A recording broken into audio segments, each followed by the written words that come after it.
नमस्कार साथियों, स्वागत है आप सभी का आज के इस वीडियो लेक्चर में।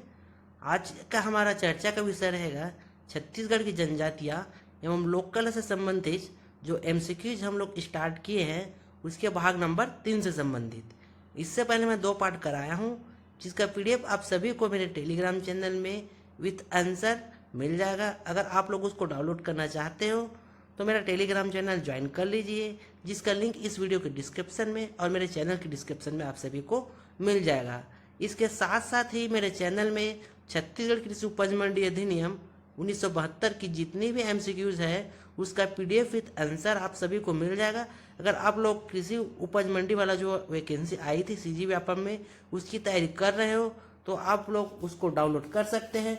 इसके साथ साथ ही अगर आप लोगों को पूरा वीडियो चाहिए तो मेरे इस चैनल में ही प्लेलिस्ट बना है छत्तीसगढ़ कृषि उपज मंडी अधिनियम 1972 करके।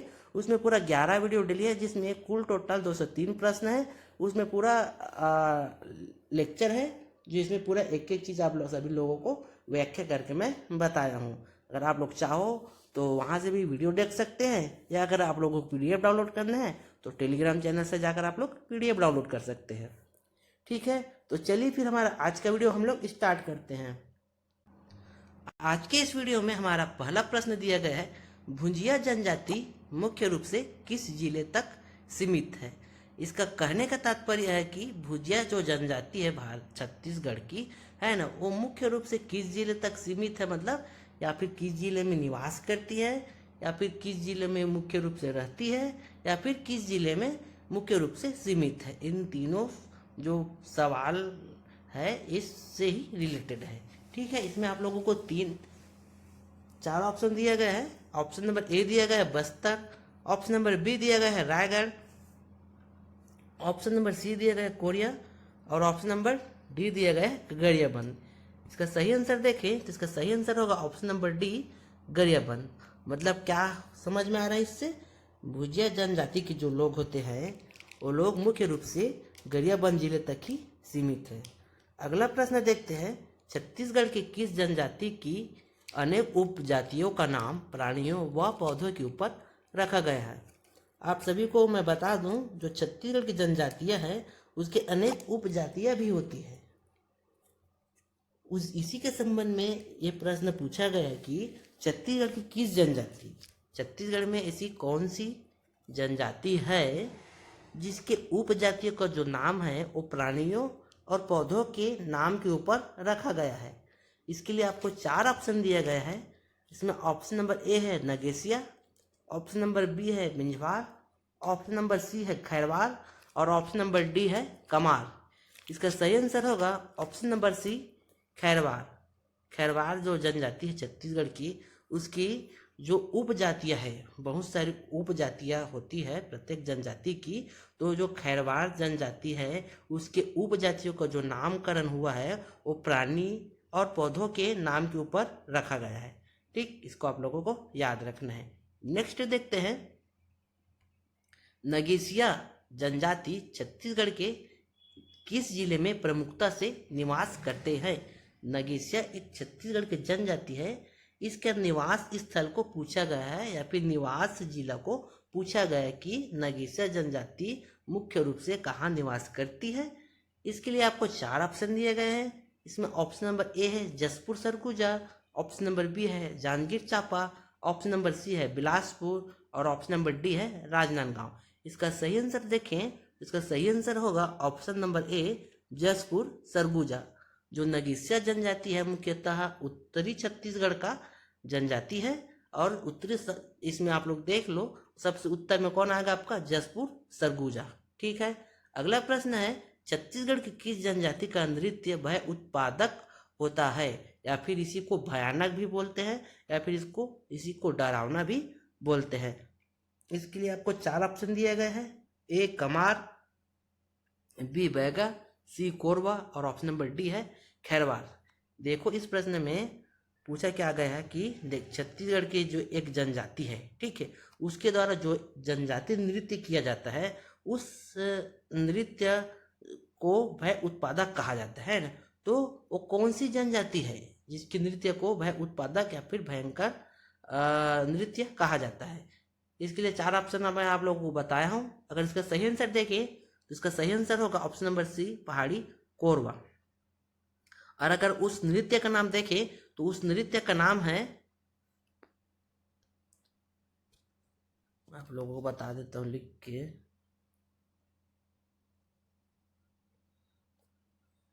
उस नृत्य का नाम है डमनच। कौन सा नृत्य है? डमनच। इसको ऐसा भी पूछा जा सकता है कि डमनच जनजाति नृत्य किस जनजाति द्वारा किया जाता है करके, या फिर निम्नलिखित में से कौन सा जनजाति नृत्य को भयंकर या फिर भय उत्पादक नृत्य कहा जाता करके आपको 4 जनजातीय नृत्य का ऑप्शन दे सकता है। तो इसमें कौन सा आगे आपके लिए ऑप्शन सही? दमनच। और एक प्रश्न और इससे बन सकता है कि इस नृत्य को किस अवसर पर किया जाता है? तो इसको विवाह के अवसर पर किया जाता है। इसको भी आप लोगों को याद रखना। एक याद रखना है दमनच इस नृत्य का नाम, एक याद रखना विवाह के अवसर पर इसको किया जाता है। इससे 2-3 प्रश्न बन सकता है। पहला प्रश्न तो ये बन गया कि किस जनजाति का नृत्य भय उत्पादक होता है? तो कोरवा जनजाति का नृत्य भय उत्पादक होता है। ठीक। और इसी में पूछा जा सकता है कि निम्नलिखित में से कौन सा जनजातीय नृत्य भय उत्पादक माना जाता है करके, तो दमनच। और एक और पूछा जा सकता है कि दमनच नृत्य किस जनजाति द्वारा किया जाता है करके, तो वही जाएगा कोरवा। और अगर ऐसा भी पूछा जा सकता है कि दमनच नृत्य को किस अवसर पर किया जाता है, तो विवाह के अवसर पर किया जाता है। ऐसे करके 3-4 प्रश्न इससे बन सकता है। इससे को आप लोगों को अच्छे से याद रखना है। अगला प्रश्न है, हिल माड़िया द्वारा की जाने वाली स्थानांतरित कृषि कहलाती है? मैं आप लोगों को बता दूं कि जनजातियों द्वारा जो कृषि की जाती है उसको मुख्यतः स्थानांतरित कृषि कहते हैं। लेकिन प्रत्येक जनजाति की जो कृषि करने की पद्धति है वो अलग अलग है, इसलिए उसके नाम को भी अलग अलग रखा गया है। तो इसी में एक प्रश्न पूछा गया कि हिल माड़िया, जो हिल माड़ी जनजाति होती है उसकी कृषि को कौन से नाम से जाना जाता है? ठीक। इसमें आपको 4 ऑप्शन दिए गए हैं, पेद्दा, ऑप्शन नंबर बी दिया गया है बेवार, ऑप्शन नंबर सी दिया गया है झूम, और ऑप्शन नंबर डी दिया गया है दाहिया। इसका सही आंसर देखें तो इसका सही आंसर होगा ऑप्शन नंबर ए, पेद्दा। पेद्दा प्रकार की स्थानांतरित कृषि जो हिल माड़िया जनजाति के लोग होते हैं वो लोग करते हैं। अगला प्रश्न है, जनजातियों की प्रचलित स्थानांतरित कृषि को क्या कहते हैं? अभी मैं इससे पहले आप लोगों को बताया कि जनजाति में क्या किया जाता है? स्थानांतरित कृषि की जाती है। और प्रत्येक जनजाति के स्थानांतरित कृषि करने के पद्धति को अलग अलग नाम दिया गया है अपने अपने अनुसार। ठीक है। तो इसी में एक और प्रश्न आ गया है कि प्रचलित कौन सा है? इसके लिए आपको 4 ऑप्शन दिए गए हैं, जल कृषि, अस्थायी, पेद्दा कृषि और अन्य कृषि।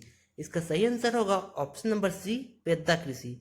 मतलब जो जनजातियों के प्रचलित स्थानांतरित कृषि है उसको पेद्दा कृषि कहा जाता है। इसके अलावा और बहुत सारे होता है इसमें स्थानांतरित कृषि, ऐसा नहीं कि पेद्दा बस होता है, और बहुत सारी होती है, लेकिन जो एकदम प्रचलित है मतलब इसको मैक्सिमम जाति द्वारा किया जाता होगा, इसलिए यह बहुत ज़्यादा फेमस है। इसलिए इसको क्या कहा जाएगा कि स्थानांतरित कृषि में सबसे प्रचलित कौन सा आपका? पेद्दा पद्धति वाली कृषि। ठीक है। अगला प्रश्न है, लोहा गलाने का व्यवसाय करने वाली जनजाति है, मतलब लोहा गलाने या फिर लोहा का कार्य करने वाली जनजाति कौन है? इसमें आपको 4 ऑप्शन दे दिए गए हैं, ए बिरहोर, बी नगेसिया, सी खैरवार और डी अगरिया। इसका सही आंसर देखें तो इसका सही आंसर होगा option number D, Agaria. Agaria जनजाति के जो लोग होते हैं वो लोहा बनाने का कार्य, लोहा को गलाने का कार्य या फिर लोहे से संबंधित जितने भी कार्य है वो सिर्फ अगरिया जनजाति के द्वारा ही किया जाता है। अगर प्रश्न कहीं भी लौह वाला कोई प्रश्न पूछा गया है जनजाति के पोर्शन में तो हमेशा अगरिया जनजाति ही आएगा। आप लोग इसको अच्छे से याद रखना। ठीक है। अगला प्रश्न है, बिल्मा गीत किस जनजाति का मिलन गीत है? ये आपका प्रश्न है जनजाति गीत से। इसमें एक गीत का नाम दिया गया है बिल्मा गीत। ठीक। तो इस बिल्मा गीत के बारे में पूछा गया कि ये जो बिल्मा गीत है किस जनजाति का मिलन गीत है? या फिर इसी को ऐसा भी पूछा जा सकता था कि बिल्मा गीत किस जनजाति द्वारा गाया जाता है, या फिर किस जनजाति से संबंधित है, या फिर किस जनजाति से संबंध रखता है करके। ठीक है, इसके लिए आपको 4 ऑप्शन दे दिया गया है। ऑप्शन नंबर ए दिया गया है गोड़, ऑप्शन नंबर बी दिया है कमार, ऑप्शन नंबर सी दिया है बैगा और ऑप्शन नंबर डी दिया है मूरिया। इसका सही आंसर होगा ऑप्शन नंबर सी बैगा, मतलब बैगा जनजाति द्वारा ही बिल्मा गीत जो है गाया जाता है, या फिर बिल्मा गीत है बैगा जनजाति का एक मिलन गीत है। ठीक है, इसको आप लोगों को याद रखना है। नेक्स्ट क्वेश्चन है, कमार जनजाति द्वारा की जाने वाली स्थानांतरित कृषि कहलाती है। मैं अभी आप लोगों को बताया हूँ स्थानांतरित कृषि के बारे में, और स्थानांतरित कृषि में सबसे प्रचलित कौन सी कृषि है? पेद्दा कृषि। ठीक है, तो और मैं उसी वाला प्रश्न में और बताएं कि स्थानांतरित कृषि का जो नाम है अलग अलग जनजातियों के लिए अलग अलग होती है करके, है ना। तो इसी को इसमें पूछा दिया गया है कि कमार जनजाति के लिए उस स्थानांतरित कृषि जो ये लोग करते हैं उस स्थानांतरित कृषि का विशेष नाम क्या है? कमार जनजाति के लिए, है ना। ठीक, इससे पहले प्रश्न हम क्या देखे थे? हिल माड़िया जनजाति के लिए देखे थे। कौन सा था हिल माड़िया वाले लोगों के लिए? पेद्दा कृषि था। ठीक है, अब किसके लिए पूछ दिया गया आपका? कमार जनजाति के लिए। तो देखते हैं इसका क्या होगा आंसर। आप पहले आप लोगों में ऑप्शन बता देता हूँ। ऑप्शन नंबर ए है झूम, ऑप्शन नंबर बी है पेद्दा, ऑप्शन नंबर डी है दाहिया या फिर दाही। इसका सही आंसर देखेंगे तो सही आंसर होगा ऑप्शन नंबर डी दाहिया। ठीक, तो कमार जनजाति द्वारा जो स्थानांतरित कृषि की जाती है उस स्थानांतरित कृषि को दाहिया स्थानांतरित कृषि कहा जाता है। ठीक है, नेक्स्ट क्वेश्चन है, छत्तीसगढ़ में सर्वाधिक आदिवासी किस प्रजाति के हैं? छत्तीसगढ़ में जो आदिवासी है उसमें मैक्सिमम किस जनजाति के लोग हैं? आप लोगों को पता है कि इसमें बहुत सारी छत्तीसगढ़ के आदिवासी वर्ग में बहुत सारी जनजाति आती है। उसमें से कौन सी जो जनजाति है वो लोग मैक्सिमम है, उसकी जनसंख्या मैक्सिमम है, इसी को इस प्रश्न में पूछा गया है। इसके लिए आपको 4 ऑप्शन दे दिया गया है। पहला दिया गया है कोरवा, ऑप्शन नंबर बी में दिया गया है हलबा, ऑप्शन नंबर सी में दिया गया है बैगा और ऑप्शन नंबर डी में दिया गया है गोड़। इसका सही आंसर होगा ऑप्शन नंबर डी गोड़। जो गोड़ जनजाति के लोग हैं उसकी जनसंख्या सबसे सर्वाधिक है छत्तीसगढ़ के जनजाति वर्ग में या फिर आदिवासी वर्ग में। अगला प्रश्न देखेंगे, विवाह के अवसर पर वर पक्ष द्वारा लड़की वालों को धन देकर वधु प्राप्त करने की प्रथा अधिकांश जनजातियों में प्रचलित है। इस प्रथा को क्या कहते हैं? यह विवाह से संबंधित है। विवाह में क्या होता है, अगर वर मतलब जो लड़का वाला पक्ष होता है वो लड़की वालों को पैसा देता है और पैसा देकर लड़की से शादी करता है, तो इस प्रथा को क्या कहा जाता है? इसी को इस प्रश्न में पूछा गया है। इसके लिए आपको 4 ऑप्शन दे दिया गया है। ऑप्शन नंबर ए है पैडुल धन, ऑप्शन नंबर बी है अमारी धन, ऑप्शन नंबर सी है निंगारी और ऑप्शन नंबर डी है पारिंग धन। इसका सही आंसर होगा ऑप्शन नंबर डी पारिंग धन। इसी को वधु मूल्य विवाह भी कहा जाता है और इसका जो स्पेसिफिक नाम है क्या आएगा आपका? पारिंग धन। ठीक है, अगला प्रश्न है, खम स्वांग के लिए प्रसिद्ध है। इसी को ऐसा भी पूछा जा सकता है, खम स्वांग किस जनजाति से संबंधित है या फिर किस जनजाति में प्रचलित है? सबसे पहले तो मैं ये बता दूं कि खम स्वांग होता क्या है। खम स्वांग जो है एक जनजाति नाट्य होता है। क्या है? एक जनजाति नाट्य है।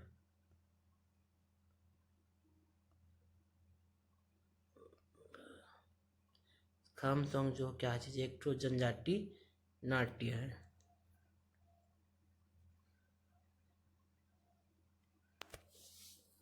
देख लेते हैं पहले, जनजाति नाट्य क्या चीज? खम स्वांग। ठीक, तो ये किस जनजाति में प्रचलित है या प्रसिद्ध है या फिर किस जनजाति से संबंधित है, या फिर ऐसा भी पूछ सकता है कि खम स्वांग जो नाट्य है उसको किस जनजाति द्वारा किया जाता है। इसमें इसके लिए आपको 4 ऑप्शन दे दिया गया है। अब उस ऑप्शन को देख लेते हैं पहले कौन कौन सा ऑप्शन है। ऑप्शन ए दिया गया है प्रधान जनजाति, ऑप्शन बी दिया गया है परिजा जनजाति, ऑप्शन सी दिया गया है कोरकू जनजाति, ऑप्शन डी दिया है भतरा जनजाति। इसका सही आंसर होगा ऑप्शन नंबर सी कोरकू जनजाति। जो कोरकू जनजाति के लोग हैं वो खम सॉन्ग वाले जनजाति नाट्य करते हैं, या फिर जो खम स्वाम करके एक शब्द है वो कोरकू जनजाति से संबंधित है या फिर कोरकू जनजाति में प्रचलित है। और खम सॉन्ग क्या है मैं आप लोगों को बता दिया हूँ, क्या है, एक जनजाति नाट्य है। ठीक है, नेक्स्ट क्वेश्चन है छत्तीसगढ़ में तीर किस जनजाति का प्रतीक चिन्ह है।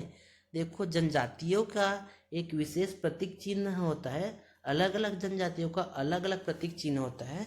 इसी के संदर्भ में एक प्रश्न है कि जो तीर है, तीर आप लोग जानते ही होंगे, वह तीर छत्तीसगढ़ के किस जनजाति का प्रतीक चिन्ह है। इसके लिए आपको 4 ऑप्शन दे दिए गए हैं। ऑप्शन नंबर ए है पारधी जनजाति, ऑप्शन बी है बैगा जनजाति, ऑप्शन सी है कमार जनजाति, ऑप्शन डी है बिंझवार जनजाति। इसका सही आंसर होगा ऑप्शन नंबर डी बिंझवार जनजाति। मतलब बिंझवार जनजाति का के जो प्रतीक चिन्ह है या फिर संकेत चिन्ह है वह क्या है, आपका तीर है। ठीक, अगला प्रश्न है छत्तीसगढ़ में अबुझमाड़िया जनजाति कहाँ पाई जाती है। मतलब छत्तीसगढ़ के जो अबुझमाड़ी या जनजाति है, जिसको अबुझमाड़ भी कहा जाता है, वो मुख्यतः किस जिले में निवास करती है या फिर किस स्थान में निवास करती है, उसी को इस प्रश्न में पूछा गया है। इसके लिए आपको 4 ऑप्शन दिया गया है। ऑप्शन नंबर ए है बस्तर, ऑप्शन नंबर बी है नारायणपुर, ऑप्शन नंबर सी है कोंडागांव और ऑप्शन नंबर डी है कांकेरे। इसका सही आंसर होगा ऑप्शन नंबर बी नारायणपुर। और नारायणपुर के जो ओरछा तहसील है, कौन सा तहसील, ओरछा, मुख्यतः यही जो है अबुझमाड़ के लोग मैक्सिमम निवास करते हैं, ओरछा तहसील।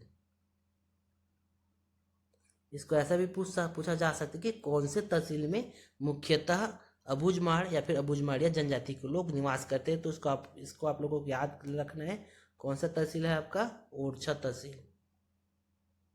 ठीक है,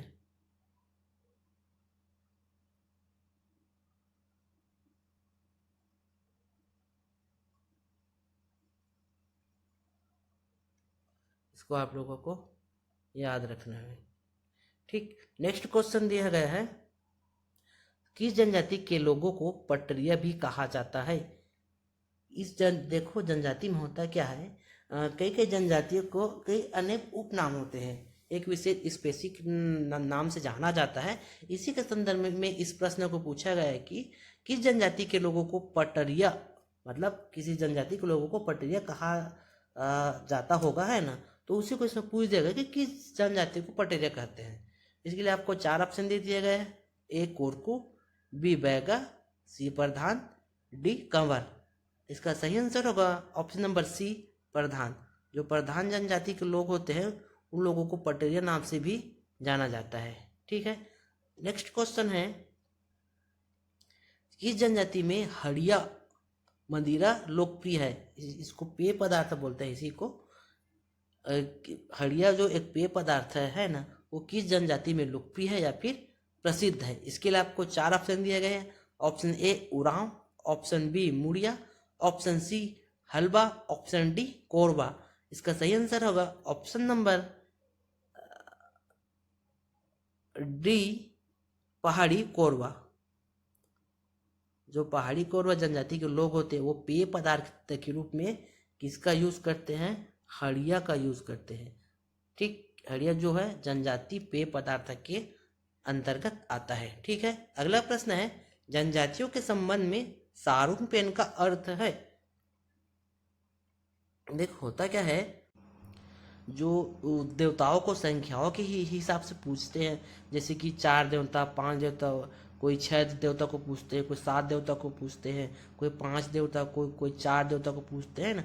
तो उसी के हिसाब से उन लोगों का अलग अलग वर्गीकरण किया गया है और उन लोगों को एक विशेष नाम दे दिया गया है। ठीक है, उसी के संदर्भ में इस प्रश्न को पूछा गया है कि जनजातियों के संबंध में सारुंग पेन, मतलब एक सारुंग पेन इन लोगों को कहा जाता होगा, है ना। तो सारुंग पेन किसको कहा जाता है, 4 देवताओं को पूजने वालों को कहा जाता है, 5 देवताओं को पूजने वालों को कहा जाता है, 6 देवताओं को पूजने वालों को कहा जाता है, या फिर 7 देवताओं को पूजने वालों को कहा जाता है?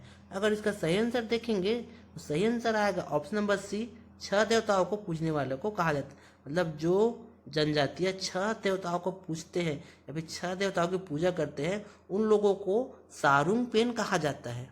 ठीक है, अगला प्रश्न है, किस जनजाति में रसोई घर को लाल बंगला कहा जाता है? जनजाति में जो रसोई घर होता है उसका भी एक विशेष नाम होता है। प्रत्येक जनजातियों के रसोई घर को अलग अलग नाम से जाना जाता है। यह प्रश्न भी उसी के संदर्भ में है।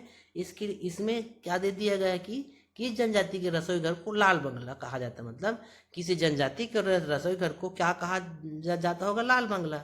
ठीक है, तो वह किस जनजाति है जिसके रसोई घर को लाल बंगला कहा जाता है? इसमें आप लोगों को उस जनजाति का नाम बताना है। इसके लिए आपको 4 ऑप्शन दिया है। ऑप्शन ए है कोरवा, बी है कमार, सी है भुंजिया और डी है बैगा। इसका सही आंसर होगा ऑप्शन नंबर सी, भुंजिया। जो भुंजिया जनजाति के रसोई घर होते हैं उसको लाल बंगला के नाम से जाना जाता है। ठीक है, नेक्स्ट प्रश्न है, करेया किस जनजाति का पारंपरिक पोशाक है? पोशाक मतलब वस्त्र, पारस्परिक है, मतलब या फिर परंपरागत भी कह सकते हैं। ठीक है, इसके लिए आपको 4 ऑप्शन दे दिए गए हैं। पहला है बैगा, बी है उरांव, सी है मुड़िया और डी है हलबा। इसमें आप लोगों को बताना है कि कौन से इन चारों में कौन सी वो जनजाति है जो करेया नामक पारंपरिक पोशाक का उपयोग करते हैं वस्त्र के रूप में। ठीक है, इसका सही आंसर हम लोग अगर देखें, इसका सही आंसर होगा option number B, Oraon. Oraon जनजाति द्वारा जो पारंपरिक रूप में जो पोशाक का उपयोग किया जाता है उस पोशाक को करेया कहा जाता है। ठीक है, इसमें क्या होता है जी, देखो प्रत्येक जनजाति का जो पारंपरिक पोशाक होता है ना उसको अलग अलग नाम दिया जाता है। जनजाति में हमेशा ऐसी होता है कि प्रत्येक जनजाति का डिफरेंट रहता है। कुछ भी जैसे कि पोशाक है, आपका कृषि है, अभी मैं बताया क्या चीज़, रसोई घर है ना। तो प्रत्येक जनजाति का अलग अलग, वो लोग अपने हिसाब से ना अपने हर चीज़ का एक नामकरण करते हैं ना। उसी के संदर्भ में इसको किसके संदर्भ में पूछा गया कि पारंपरिक पोशाक के संदर्भ में। जैसे कि जो बैगा जनजाति के लोग पारंपरिक पोशाक यूज करते हैं उसको कपची कहते हैं, है ना। अब इसी में क्या चीज़, करेया, उरांव जनजाति के लोग जो पारंपरिक पोशाक यूज करते हैं उसको करेया कहते हैं ना। इसी प्रकार मुड़िया का भी रहेगा, हलबा की भी रहेगा, अलग अलग सबका रहेगा। ठीक है, इसी को इस प्रश्न में पूछा गया है। अब नेक्स्ट और सबसे आखिरी प्रश्न हम लोग देख लेते हैं, क्या है, बिंछिया किस जनजाति समूह की उपजातियां है?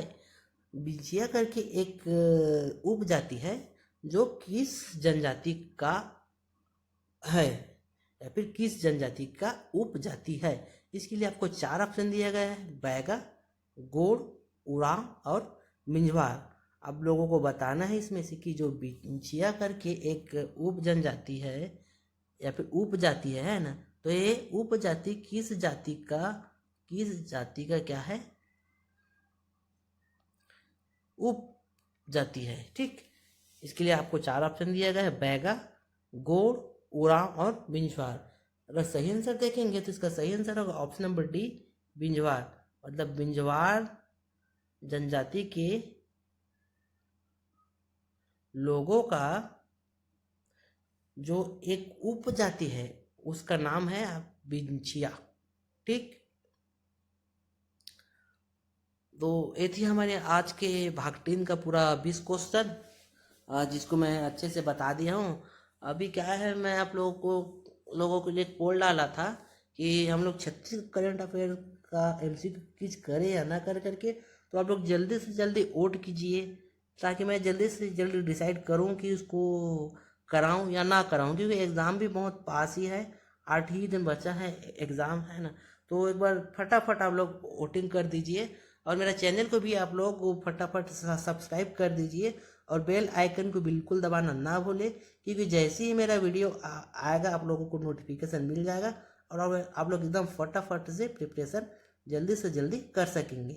और मेरा टेलीग्राम चैनल भी आप लोग ज्वाइन कर लीजिए, क्योंकि उसमें प्रत्येक जितने भी इन्फॉर्मेशन आएगी वैकेंसी सब से संबंधित, कंपटीशन एग्जाम से संबंधित, या फिर जो नए नए बुक्स आ रहे हैं, करंट अफेयर्स आ रहे हैं, जितने भी जो अवेलेबल होंगे, जो आप लोगों के एग्ज़ाम के पॉइंट ऑफ व्यू से एकदम इम्पोर्टेंट रहेंगे, उसको मैं तुरंत उसमें अपलोड कर देता हूँ, जिससे आप लोगों को बेनिफिट ही मिलेगा। ठीक है, तो मेरा आज के इस वीडियो को देखने के लिए सबसे पहले मैं आप लोगों को सभी को धन्यवाद बोलना चाहूँगा, और मिलते हैं हमारे अगले वीडियो में। तब तक के लिए जय जोहार, जय छत्तीसगढ़, जय हिंद।